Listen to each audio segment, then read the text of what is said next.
Carl and Emma's favorite thing to do is to see the Rocky Horror midnight showing, you know, on the weekends.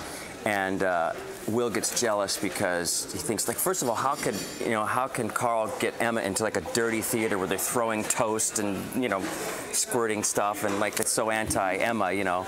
And so he sees that I'm really kind of loosening her up and really making her sort of enjoy her life a little more. So he says, oh, well, by the way, we happen to be doing Rocky Horror, you know, as the school musical, you know, which they weren't, but he, you know, did. And so that's how it kind of happens. And then they're sort of missing a role, and, you know, I think for the good of the school and the arts that I should go and sort of audition. And so I go in and I sing the song, Hot Patootie. It got switched because I was supposed to do Sweet Transvestite, and then like a day later they said, oh, you're doing, you know, Whatever Happened to Saturday Night, Hot Patootie, and you're singing it tomorrow. I'm like, oh, my throat, I'm sick, you know, and I faked this big illness and like pushed it a week so I could rehearse, you know, with a singing coach for a week before I went and recorded it.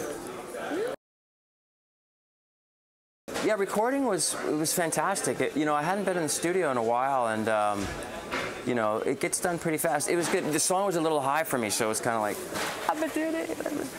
but it's a good rock and roll. I like it. It's a good rock and roll song, and it's like, you know, you can't get it out of your head. Opportunity, bless my soul. I really love that rock. You know, it's one of those songs that once you hear it once, you know. I'm okay at singing and dancing, but I really have to work very hard at it. And when I do the Broadway shows, you know, you have a month, 5 weeks to get ready, and then previews, you know, for a month. So it just takes me longer to get from point A to Z. I get there, and people go, oh, you know, he moves okay, but it takes me a while.